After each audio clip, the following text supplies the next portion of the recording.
Hare Krishna, welcome to Srimad Bhagavatam class. Before we start our class, let's do a simple Mangala Charana. Om Namo Bhagavate Vasudevaya. Om Namo Bhagavate Vasudevaya. Om Namo Bhagavate Vasudevaya. Narayanam Namaskrityam Naram Chaim Narottamam Deving Saraswating Vyasam Tato Jayamudirayat. Before reciting Srimad Bhagavatam, which is the only means of conquest, let us offer our respectful obeisance to this personality of Godhead, Lord Narayana, onto Narayana Rishi, the supremest human being, onto Mother Saraswati, the goddess of learning, and onto Srila Vyasadeva, the author of Srimad Bhagavatam. Nasta Presha Avadareshu Nityam Bhagavata Sevaya Bhagavate Uttama Sloke Bhaktir Bhavadi Naistikihi. By regularly attendance of a Srimad Bhagavatam class and by rendering service to the lotus feet of pure devotees, all that is troublesome to the heart is almost completely vanquished, and loving devotional service onto the lotus feet of Lord Sri Krishna, the Supreme Personality of Godhead, who is praised with transcendental songs, is established in one's heart as an irrevocable fact. Om Jnana Timirandasya Jnana Jnana Salakaya Chakshur Anmlatanyana Tasmai Sri Guruve Namaha. I was born in the darkness of ignorance, and my spiritual master illuminated my heart with the torch of transcendental knowledge. I offer my respectful obeisance unto him. Nama Om Vishumdaya Krishna Prestai Bhutale Srimate Japataka Swami Tinamani Nama Acharpadaya Nitai Kripapadayane Gora Katadam Dai Narigram Tani Jai Sri Krishna Chaitanya Prabhu Nityananda Sri Advaita Gadadara Srivasadi Gaura Bhakta Vrinda. Hare Krishna Krishna Krishna Hare Hare Hare Rama Rama Rama Hare Hare. Welcome everyone to today's Srimad Bhagavatam class. Today we are reading from Srimad Bhagavatam, Canto 11, Chapter 14, chapter entitled Lord Krishna Explains the Yoga System to Sri Uddhava. So in this chapter, Krishna is going to talk about what is yoga. That's number one. Number two, he will talk about why are there so many kinds of yoga, all kinds of systems of self-realization. And number three, Krishna will talk about which one of all of these varieties of yoga systems that is the super excellent, the most supreme, and he will talk about the glories of such of a system. So let's begin. Text number 1. Sri Uddhava said, "My dear Krishna, the learned sages who explain Vedic literatures recommend various processes for perfecting one's life. Considering these varieties of viewpoint, my Lord, please tell me whether all these processes are equally important or whether one of them is supreme." So here Uddhava is asking a very relevant question. Why? Because Uddhava wants to clearly establish the exalted position of Bhakti Yoga or pure devotional service to the Supreme Lord. And Sri Uddhava requested Lord Krishna to identify the supreme among all the processes of self-realization. Not all Vedic processes lead directly to the ultimate goal, pure love of God. Some only gradually elevate the consciousness of the living entity. For the purpose of giving a general outline of the process of self-realization, sages may discuss the various methods of elevation, but when the time comes to ascertain the most perfect process, the secondary method must be cleared from the path. Text number 2. My dear Lord, you have clearly explained the process of unalloyed devotional service, by which a devotee removes all material association from his life, enabling him to fix his mind on you. So here Uddhava is saying he wants to clearly establish that pure devotional service is the supreme process for fixing the mind in the supreme truth, Lord Krishna. The next point to be clarified is this: can anyone practice this process, or is it limited to an elite class of transcendentalists? In discussing the relative advantage of different spiritual processes, one must immediately ascertain the goal of spiritual life and then isolate the process that actually awards this goal. Processes must be defined in terms of primary and secondary function. A method that gives one the highest perfection is primary, whereas processes that merely assist or engage the primary functions are considered secondary. The mind is most flickering and unsteady. Therefore, by clear intelligence, one must fix oneself in a progressive mode of life, and thus one can achieve the absolute truth in this lifetime. This is the sober purpose of Lord Krishna's conversation with Sri Uddhava. Text number 3. The Supreme Personality of Godhead said, by the influence of time, the transcendental sound of Vedic knowledge was lost at the time of annihilation. Therefore, when the subsequent creation took place, I spoke the Vedic knowledge to Brahma, because I myself am the religious principles enunciated in the Vedas. So here Krishna gives the answer and explains to Uddhava that although many processes and concepts of spiritual realization are described in the Vedas ultimately recommend devotional service to the Supreme Lord. Lord Krishna is the reservoir of all pleasure, and his devotee directly enter into the Lord's Haladini, or pleasure-giving potency. Somehow or other, one must fix one's mind in Lord Krishna, and that is not possible without devotional service. One who has not developed his attraction to Lord Krishna cannot restrain the senses from inferior engagement. Since other Vedic processes do not actually award Lord Krishna to the practitioner, they cannot offer the highest benefit in life. The transcendental sound of Vedas is in itself the highest evidence, but one whose senses and mind are entangled in sense gratification and mental speculation, and whose heart is therefore covered by material dust, cannot directly receive the transcendental Vedic message. Thus one cannot appreciate the exalted position of devotional service to the Lord. Text number 4. Lord Brahma spoke this Vedic knowledge to his elder son Manu and the 7 great sages headed by Bhrigu Muni, and then accepted the same knowledge from Manu. Here Krishna is giving a little bit of history. He's explaining everyone engages in a certain way of life based on one's own nature and propensities. Bhakti Yoga is the natural activity of one whose nature is completely purified by association with the Supreme Lord. Other processes are meant for those whose nature is still affected by the material modes, and thus such processes along with their results are themselves also materially contaminated.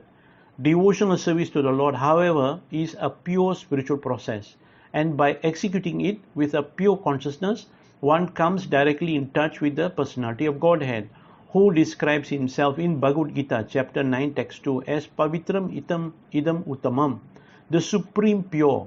The system of parampara or disciplinic succession is illustrated in this and the previous verse. The spiritual master in Chaitanya Mahaprabhu's movements are part of such a disciplinic succession, and though through them the same Vedic knowledge spoken by Brahma to Manu is still available. Text number 5 to 7. From the forefathers headed by Bhrigu Muni and other sons of Brahma appeared many children and descendants who assume different forms as demigods, demons, human beings, Guhyakas, Siddhas, Gandharvas, Vidyaharas, Charanas, Kindevas, Kinaras, Nagas, Kim Purushas, and so on. All of the many universal species, along with their respective leaders, appeared with different natures and desire, generated from the 3 modes of material nature. Therefore, because of the different characteristics of the living entity within the universe, there are great many Vedic rituals, mantras, and rewards. So here Krishna is explaining that because of varieties of living entities and because they are influenced by the mode of material nature, therefore there is a lot of varieties of Vedic rituals to cater to their advancement in spiritual life. So here in the purport there is a comment by Bhaktisiddhanta Saraswati Thakur. He says in this verse describes the varieties of forgetfulness of the Supreme Personality of Godhead. The different Vedic mantras and rituals are especially meant for the different species of intelligent beings throughout the universe. But this proliferation of Vedic formulas indicate only the variety of material illusion and not a variety of ultimate purpose. The ultimate purpose of the many Vedic injunction is one, to know and love the Supreme Personality of Godhead. The Lord Himself is emphatically explaining this to Sri Uddhava. Text number 8. Thus, due to the great varieties of desire and nature among human beings, there are many different theistic philosophy of life which are handed down through tradition, customs, and disciplinic succession. There are other teachers who directly support atheistic viewpoints. So here Krishna is explaining that there are living entities in this material world who are ignorant of the Vedic conclusion, and thus they concoct many unauthorized and ultimately fruitless philosophies of life.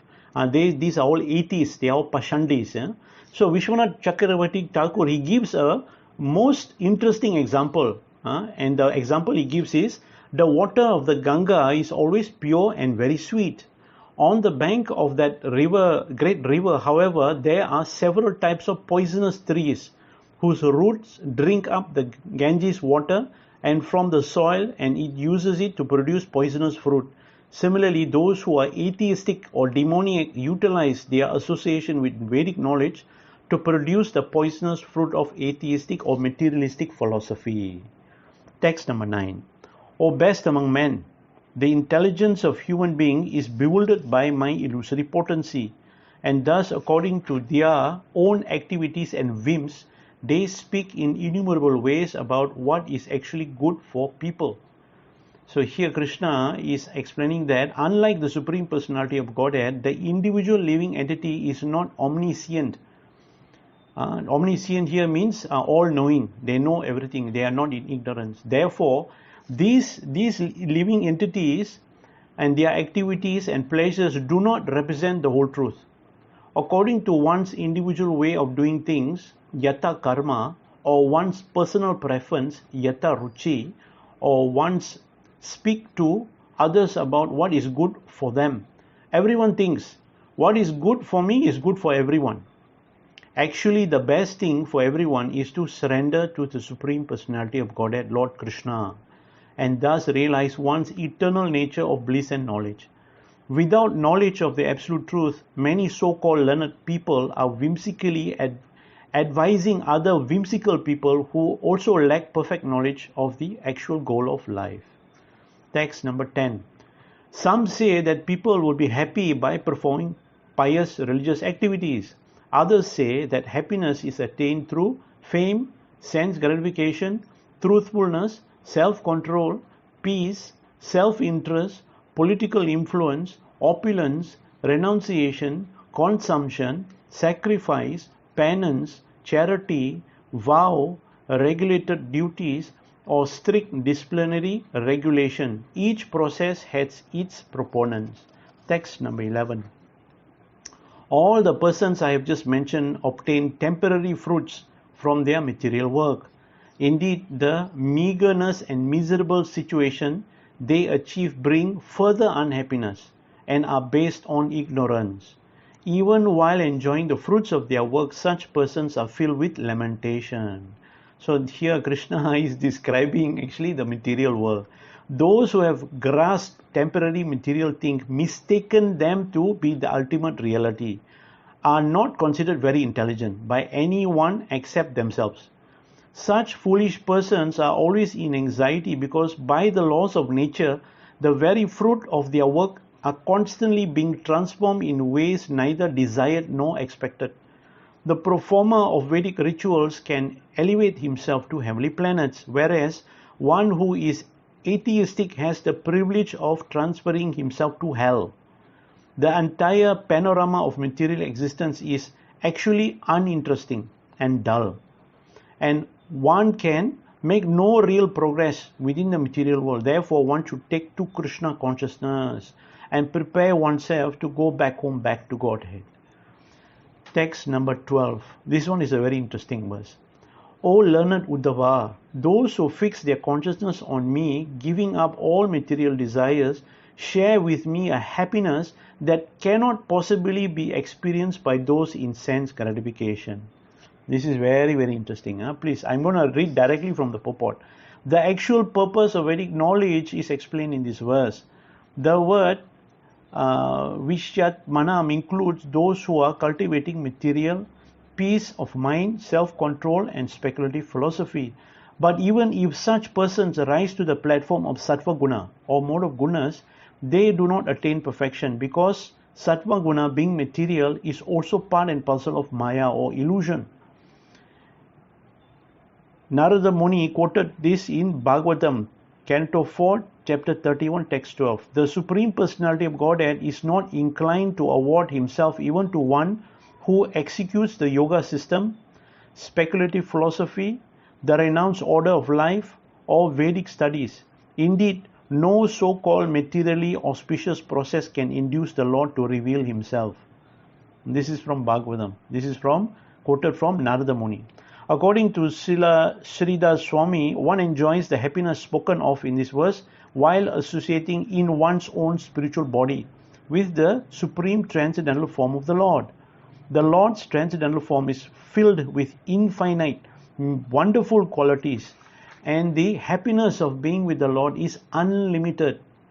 Unfortunately, materialistic people cannot possibly imagine such happiness, since they are not at all inclined to love the Supreme Personality of Godhead. Text number 13.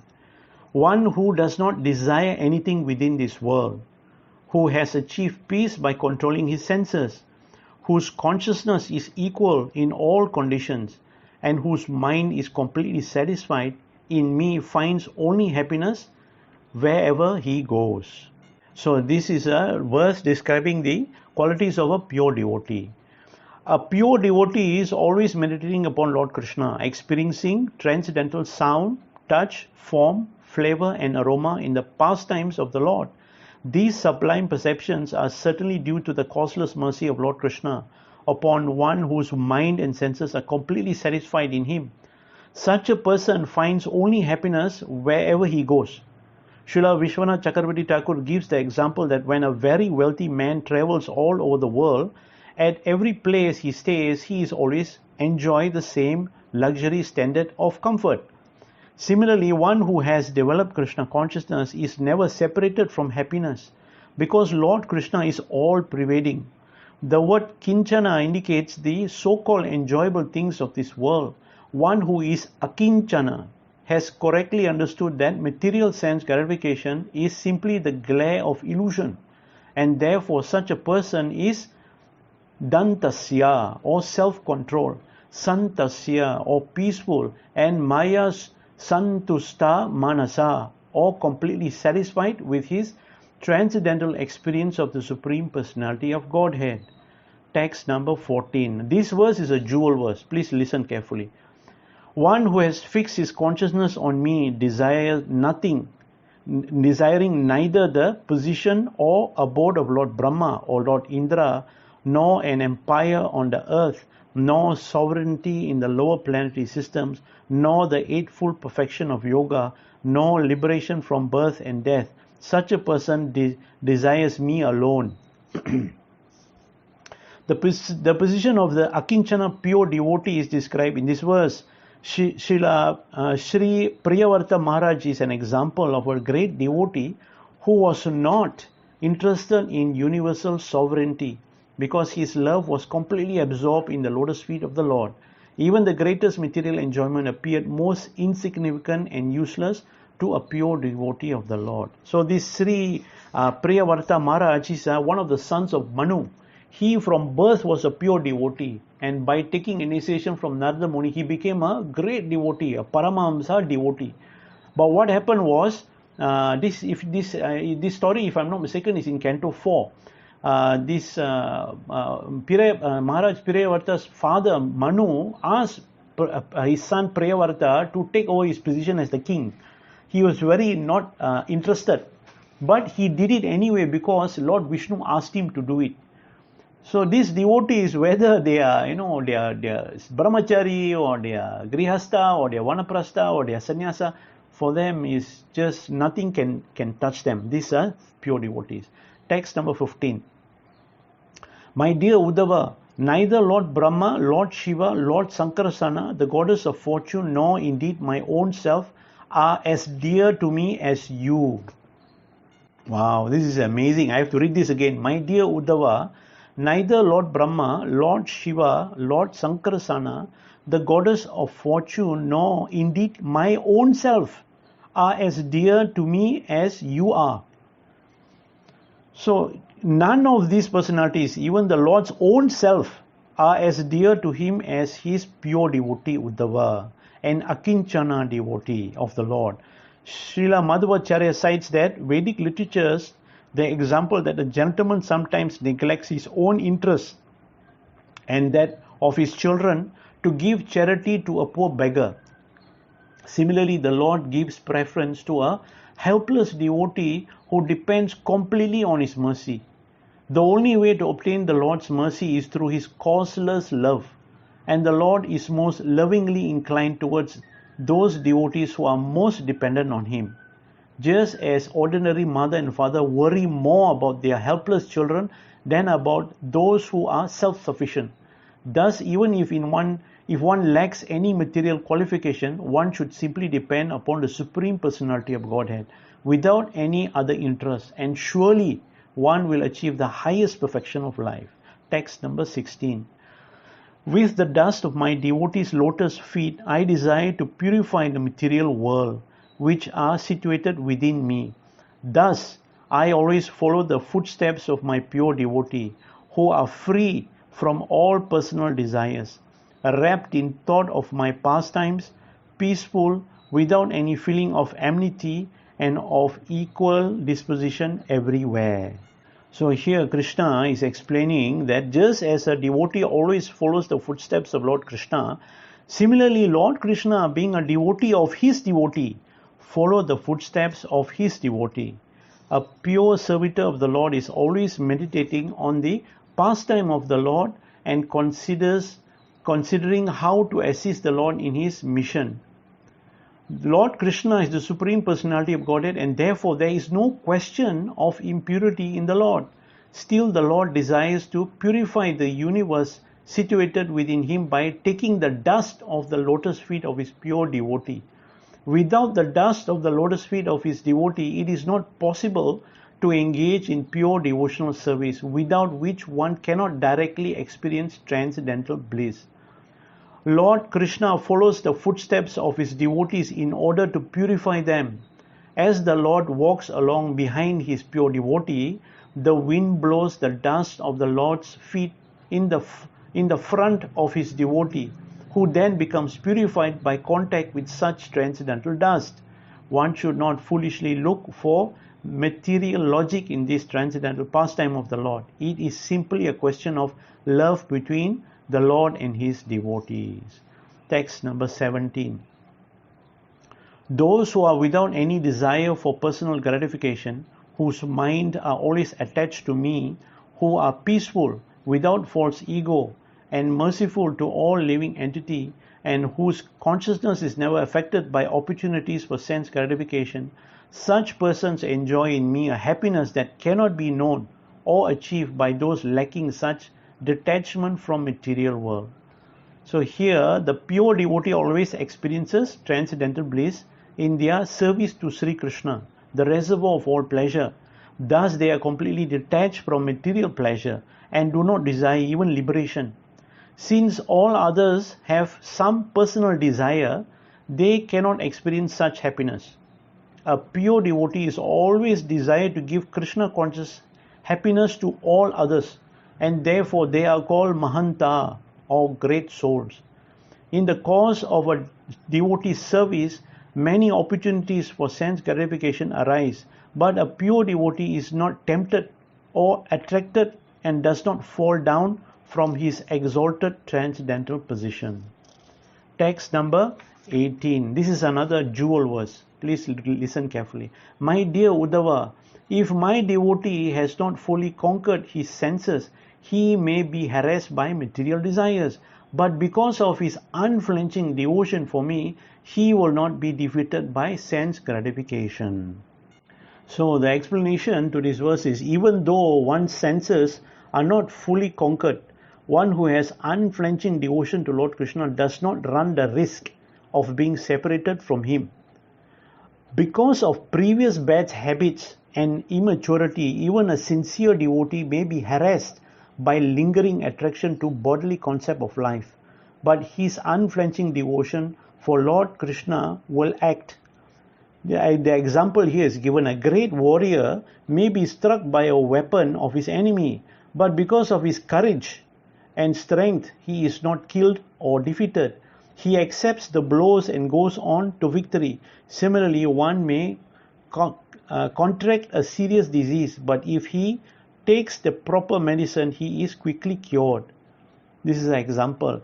If those who follow the impersonal system of speculation and austerity deviate even slightly from their path, they fall down. A devotee, however, even though immature, never falls from the path of devotional service. Even if he displays occasional weaknesses, he is still considered a devotee if his devotion to Lord Krishna is very strong. I read this again. If those who follow the impersonal system of speculation and austerity deviate even slightly from their path, they fall down. A devotee, however, even though immature, never falls down from the path of devotional service. Even if he displays occasional weaknesses, he is still considered a devotee if his devotion to Lord Krishna is very strong. Krishna says in Bhagavad Gita, chapter 9, text 30, even if one commits the most abominable action, if he is engaged in devotional service, he is considered saintly because he is properly situated. Text number 19. My dear Uddhava, just as a blazing fire turned firewood into ashes, similarly, devotion unto me completely burns to ashes, sins committed by my devotees. So here you must be very careful to note that Lord Krishna is referring to devotion that is like a blazing fire. To commit sinful activities on the strength of the chanting of the holy name is the greatest offense, and the devotion of one who commits this offense cannot be compared to a blazing fire of love for Krishna. As stated in the previous verse, a sincere loving devotee, because of immaturity or previous bad habits, may be disturbed by his senses even though he has accepted Lord Krishna as the only goal of his life. But if even by chance the devotee accidentally fall down without premeditation or indifference, the Lord immediately burns to ashes his sinful reaction, just as a blazing fire immediately consumes an insignificant piece of wood. Lord Krishna is glorious, and one who takes exclusive shelter of the Lord receives the unique benefit of devotional service to the Supreme Personality of Godhead. Text number 20. My dear Uddhava, the unalloyed devotional service rendered to me by my devotees bring me under their control. I cannot be thus controlled by those engaged in mystic yoga, Sankhya philosophy, pious work, Vedic studies, austerities, or renunciation. So Krishna, this is another jewel verse here. Krishna is saying one may make Krishna the goal of mystic yoga, Sankhya philosophy, and etc. Yet such activities do not please the Lord as much as direct loving service, which one practices by hearing and chanting about the Lord and executing his mission. Srila Rupa Goswami states, Jnani Karmadi Anarvitam. A devotee should simply depend on Krishna and should not unnecessarily complicate his loving service with tendency towards fruitive work or mental speculation. The residents of Vrindavan simply depend on Lord Krishna. When the great serpent Aghasura appeared in the precinct of Vraj, the cowherd boys, completely confident in their friendship with Lord Krishna, fearlessly marched into the serpent's gigantic mouth.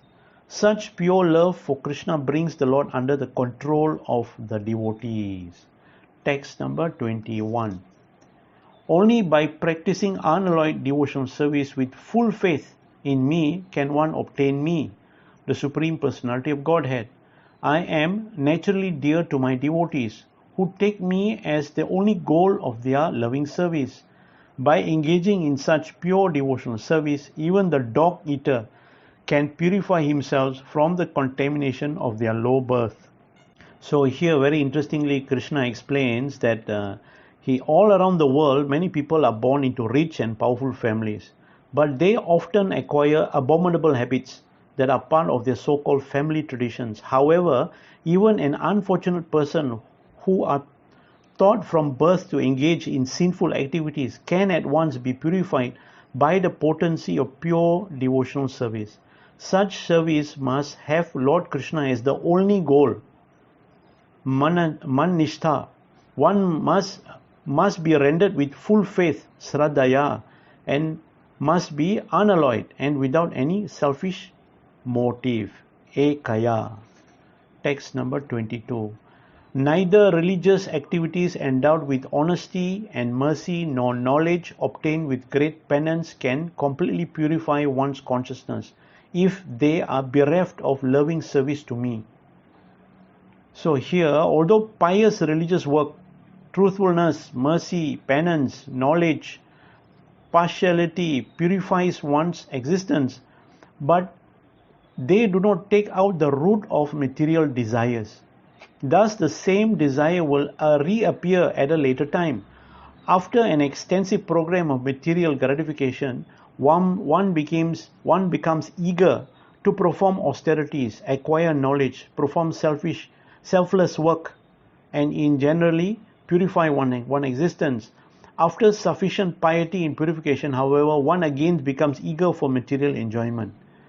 When clearing an agricultural field, one must uproot the unwanted plants. Otherwise, with the coming of the rain, everything will grow back as it was.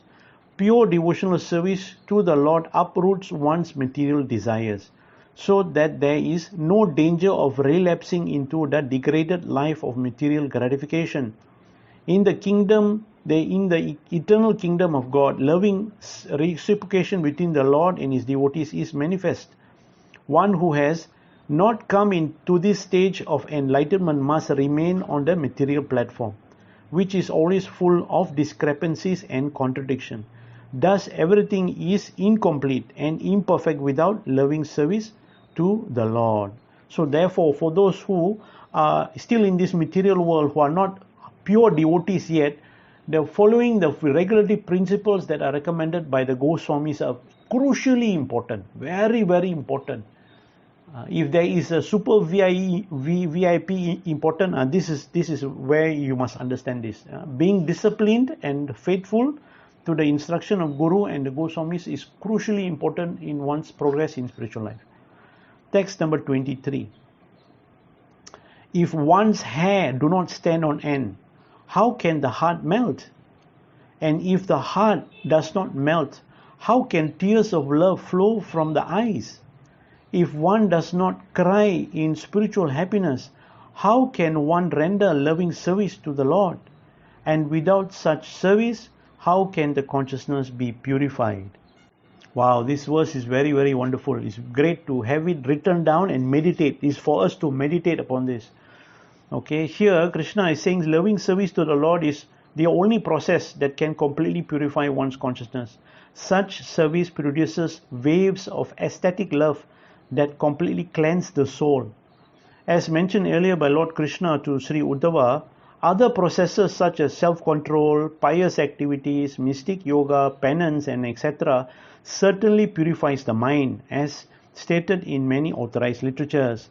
Such processes, however, do not completely remove the desire to perform forbidden activities, sinful activities, activities of sense gratification. But pure devotional service rendered in love of Godhead is so powerful that it burns to ashes any obstacle encountered on the path of progress. The Lord has stated in this chapter that loving service to Him is a blazing fire that burns to ashes all impediments. In contrast, the small fire of mental speculation or mystic yoga can be extinguished by sinful desire at any moment. Thus, by hearing Srimad Bhagavatam, one should ignite the blazing fire of loving service to the Lord and burn to ashes the network of material illusion. Text number 24. A devotee whose speech is sometimes choked up, whose heart melts, who cries continuously and sometimes laughs, who feels ashamed and cries out loudly and then dances. A devotee thus fixed in loving service to me purifies the entire universe. Here, the melting of the heart, one becomes very steady in spiritual life. Normally, one whose heart easily melts is thought to be unsteady. But because Lord Krishna is the stable foundation of all existence, one whose heart melts in love of Krishna becomes more stable and cannot be disturbed by opposing arguments, bodily suffering, mental problems, supernatural disasters, or the interference of envious people. Because such a devotee is fixed in loving service to the Lord, he becomes the very heart of the personality of Godhead. Text number 25. This is another jewel verse. Just as gold, when smelted in fire, gives up its impurities and returns to its pure brilliant state, similarly, the spirit soul, absorbed in the fire of Bhakti Yoga, is purified of all contamination caused by previous fruitive activities and returns to its original position of serving me in this spiritual world. Here, Vishwanath Chakravarti Thakur indicates here that the devotee goes back home, back to Godhead, and their worship of Lord Krishna in his original spiritual body, which is compared to the original pure form of smelted gold. Gold alloyed with inferior metals cannot be purified by water and soap. Similarly, the heart's impurities cannot be removed by superficial process. Only the fire of love of Godhead can cleanse one's soul and send one back home, back to Godhead, to engage in eternal loving service to the Lord. Text number 26. When a diseased eye is treated with medical ointment, it gradually recovers its power to see. Similarly, as a conscious living entity cleanses himself of material contamination by hearing and chanting the pious narration of my glories, he regains his ability to see me, the absolute truth, in my subtle spiritual form. So the Lord here calls Suksman because he is pure spiritual consciousness without any tinge of material energy. If one chants and hears the holy name of the Lord of Krishna with great sincerity, there is immediately a transcendental effect. We can immediately see the spiritual world and pastimes of the Lord if we fully surrender to the process of devotional service.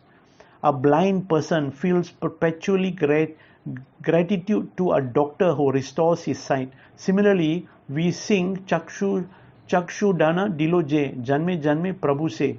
The bona fide spiritual master, the representative of Lord Krishna, restores our spiritual sight, and thus he is our eternal Lord and Master.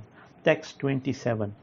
The mind of one meditating upon the object of sense gratification is certainly entangled in such objects, but if one constantly remembers me, then the mind is absorbed in me. One should not think that one can attain complete transcendental knowledge of Krishna by mechanically engaging in worshipping the Lord. Lord Krishna states here that one must endeavor constantly to keep the Lord within one's mind. Constant remembrance is possible for one who always chants and hears the glories of Lord Krishna. It is therefore stated, Sravanam Kirtanam Smaranam. The process of devotional service begins with hearing, Sravanam, and chanting, Kirtanam, from which remembrance, Smaranam, develops. One who constantly thinks of the object of material gratification becomes attached to them. Similarly, one who constantly keeps Lord Krishna within his mind becomes absorbed in the Lord's transcendental nature and thus becomes qualified to render personal service to the Lord in his own abode. Text number 28. Therefore, one should reject all material processes of elevation, which are like the mental creation of a dream, and should completely absorb one's mind in me. By constantly thinking of me, one becomes purified. So here Krishna explains that material existence is an unstable platform subject to the constant disturbance of creation and annihilation. One who absorbs his consciousness in Krishna, however, attains to Krishna's nature and is therefore described as Mad Bhavam Bhavitam, or one situated in real existence because of Krishna consciousness. The Lord here concludes his analysis of different processes of human perfection. Text 29. Being conscious of the eternal self, one should give up association with women and those intimately associated with women. Sitting fearlessly in a solitary place, one should concentrate the mind on me with great attention. So here, one who has intimate contact with women and become attached to them will gradually lose his determination to go back home, back to Godhead. Association with lusty men give exactly the same results. Therefore, one is advised to be fearless and to sit down in a solitary place or a place where there are no lusty men and women committing spiritual suicide. Without fear of failure or of unhappiness in life, one should remain with sincere devotees of the Lord. One should not compromise this principle but should be rigid and cautious. All this is possible only for one who is Atmavan, or fixed in practical understanding of the eternal soul. Text number 30. Of all kinds of suffering and bondage arising from various attachment, none is greater than the suffering and bondage arise from attachment to woman and intimate contact with those attached to woman. So here one should make a great endeavor to give up intimate contact with women and those fond of women. A learned gentleman will automatically be on guard if placed in intimate contact with lusty women. In the company of lusty women, however, the sane man may engage in all kinds of social dealings and thus be contaminated by the polluted mentality. Association with lusty men is often more dangerous than association with women and should be avoided by all means. There are innumerable verses in Bhagavatam describing the intoxication of material lust. Suffice it to say that a lusty man becomes exactly like a dancing dog, and by the influence of Cupid loses all gravity, intelligence, and direction in life. The Lord warns here that one who surrenders to the illusory form of a woman suffers unbearably in this life and the next. Text number 31.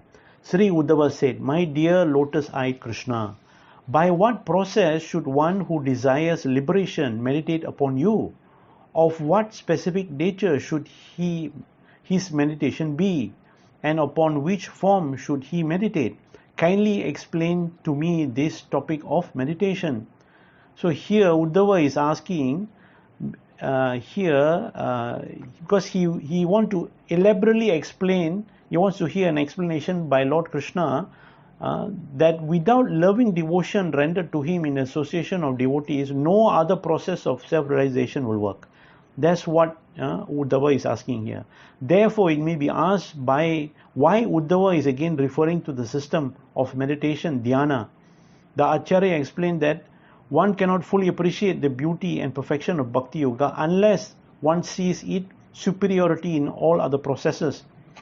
Through comparative analysis, the devotee becomes fully ecstatic in their appreciation of Bhakti Yoga. It should be understood that although Uddhava asked about those who aspire for liberation, he is not actually a mumuksu or salvationist. Rather, he is asking question for the benefit of those who are not on the platform of love of Godhead. Uddhava wants to hear this knowledge from his personal appreciation, and so that those who pursue salvation or liberation can be protected and redirected to the path of pure devotional service to the Supreme Lord. Text number 32 and 33. The Supreme Personality of Godhead said, sitting on a level seat that is not too high or too low, keeping the body straight and erect yet comfortable, placing the two hands on one's lap and focusing the eye on the tip of one's nose, one should purify the pathway of breathing by practicing the mechanical exercise of Puraka, Kumbhaka and Richaka. And then one should reverse the procedure. Having fully controlled the senses, one may thus practice pranayama step by step. So here Krishna is giving advice about the mechanical process of dhyana or meditation. Uddhava is asking this question because there are many people there who believe that the only way of getting elevation in life, in this human form of life, is through meditation. So from text 32 until text 46, Krishna will explain in detail how to do this dhyana yoga. But we as listeners, and in this age of Kali Yuga, we should understand that this method of self-realization is not recommended. Why? Because to practice such mechanical process is very, very difficult in this age. Instead, Krishna recommends and himself comes as Chaitanya Mahaprabhu to establish the Sankirtana Yajna, the congregational chanting of the Hare Krishna Mahamantra. Simply by chanting this Hare Krishna Mahamantra in association of devotees, one can achieve all this, the goal of this mechanical process. Okay, so let's just quickly read through text number 34. Beginning from the Muladhara Chakra, one should move the life air continuously upward like the fibers in the lotus stalk until one reaches the heart, where the sacred syllable Om is situated like the sound of a bell. One should thus continue raising the sacred syllable upward the distance of 12 angulas, and there the Omkara should be joined together with the 15 vibration produced with Anusvara. The complete explanation of this process is extremely complicated and obviously unsuitable for this age. Despite such appreciation, however, one should stick firmly to the simple, foolproof method of meditation prescribed for the present age. The chanting of Hare Krishna, Krishna Krishna, Hare Hare, Hare Rama, Rama Rama, Hare Hare. Text number 35. Being fixed in the Omkara, one should carefully practice the pranayama system 10 times at each sunrise, noon and sunset. Thus, after 1 month, one will have conquered the life air. Text 36 to 42. Keeping the eye half closed and fixed on the tip of one's nose, being enlivened and alert, one should meditate on the lotus flower situated within the heart. This lotus has 8 petals and is situated on an erect lotus stalk. One should meditate on the sun, moon and fire, placing them one after another within the wall of that lotus flower. Placing my transcendental form within the fire, one should meditate upon it as the auspicious goal of all meditation. That form is perfectly proportioned, gentle and cheerful. It possesses 4 beautiful long arms, a charming, beautiful neck, a handsome forehead, a pure smile, and glowing shark-shaped earring suspended from 2 identical ears. That spiritual form is the color of a dark rain cloud and is garbed in yellow golden silk. The chest of that form is the abode of Srivasta and the goddess of fortune, and that form is also decorated with a conch shell, disc, club, lotus flower and garland of forest flowers. The 2 brilliant lotus feet are decorated with ankle belts and bracelet, and that form exhibits the Kastuba gem along with an effulgent crown. The upper hip are beautiful by a golden belt, and the arms are decorated with valuable bracelets. All of the limbs of that beautiful form captures the heart, and the face is beautified by merciful glancing. Pulling the senses back from the sense object, one should be grave and self-controlled and should use the intelligence to strongly fix the mind upon all the limbs of my transcendental body. Thus one should meditate upon that most delicate transcendental form of mind. So here Lord Krishna is making it very, very clear. He answers Uddhava's questions concerning the correct procedure, nature and object of meditation for those desiring liberation. And you will notice here there is no impersonalism.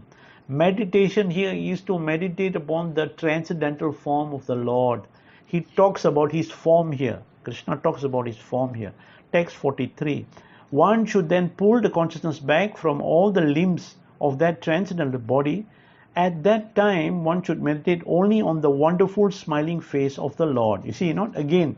He says the ultimate goal is to meditate upon the face. Text 44. Being established in meditation on the Lord's face, one should withdraw the consciousness and fix it in the sky.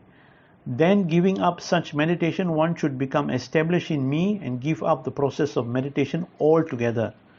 So here, as one becomes established in pure consciousness, the duality of I am meditating and this is the object of my meditation vanishes, and one comes to the stage of spontaneous relationship with the personality of Godhead. Every living entity is originally part and parcel of the Supreme Lord, and when that forgotten eternal relationship is revived, one experiences remembrance of the absolute truth. In that stage, described here as Mad Aroha, one no longer sees oneself as a meditator nor the Lord as a mere object of meditation, but rather one enters the spiritual sky for an eternal life of bliss and knowledge in direct loving relationship with the Lord. By giving up the concept of being a meditator, one casts off the last small remnants of illusory energy and sees the Lord as his actual goal. Text number 45. One who has completely fixed his mind on me should see me within his own soul and should see the individual soul within me, the Supreme Personality of Godhead. Thus he sees the individual soul united with the Supreme Soul, just as one sees the sun rays completely united with the sun. So here in the spiritual world, everything is naturally effulgent because that is the nature of spirit. Thus, when one sees the individual soul as part and parcel of the Supreme Lord, the experience can be compared to seeing the sun rays emanating from the sun. The Supreme Lord is within the living entity, and simultaneously the living entity is within the Lord. But in both cases, the Supreme Lord and not the living entity is the maintainer and the controller. How happy everyone could be by taking to Krishna consciousness and finding the Supreme Lord Krishna within everything and everything within Krishna. Liberated life in Krishna consciousness is so pleasurable that the greatest misfortune is to be without such consciousness. Sri Krishna is kindly explaining in many different ways the supremacy of Krishna consciousness, and fortunate person will understand the sincere message of Lord Krishna. Text number 46. When the yogi does control his mind by intensely concentrated meditation, his illusory identification with material objects, knowledge and activities is very quickly extinguished. So here, because of false material identification, we accept our body, mind, the body and the mind of others, the supernatural material control to be ultimate realities. Supernatural control refers to the body and the mind of the demigods, who ultimately are humble servitors of the Supreme Personality of Godhead. Even the mighty sun, which displays immense potency, obediently treats its universal path by the order of Lord Krishna. It is clearly seen in this chapter that Hatha Yoga, Karma Yoga, Raja Yoga, etc. are part and parcel of Bhakti Yoga and do not actually exist separately. The goal of life is Lord Krishna, and one must eventually come to the stage of pure devotion if one desires to perfect one's meditation or yoga practice. In the mature state of devotion, as described in this chapter, one becomes free from the artificial dualities of meditator and object of meditation, and one spontaneously engages in hearing about and glorifying the Supreme Absolute Truth. Such activities of Bhakti Yoga are natural because they spring from spontaneous love. When one revives one's original nature as the loving servitor of Lord Krishna, other yoga processes ceases to be interesting. Uddhava was a pure devotee even before the Lord began his instructions. Therefore, it was not expected that Uddhava would give up the supreme platform of being a personal associate of the Lord to take up the mechanical exercise of yoga system. Bhakti Yoga or devotional service is so elevated that even in the beginning stage of practice, one is considered liberated because all of one's activities are executed under the proper guidance for the pleasure of the Lord.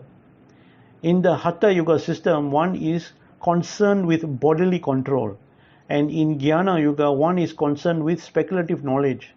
In both systems, one endeavors selfishly, desiring to become a great yogi or a philosopher. Such egotistic activities is described in this verse as kriya, one must give up the illusory designation of Dravya, Jnana and Kriya and come to the prideless stage of loving service of the Lord. Hare Krishna. So this is the last verse for this chapter 14. So this is actually a very wonderful chapter. This is one of the most celebrated chapters in Srimad Bhagavatam. And there are many jewel verses. So if you like this class, please kindly press like and share this class with all your friends. Thank you very much. Hare Krishna.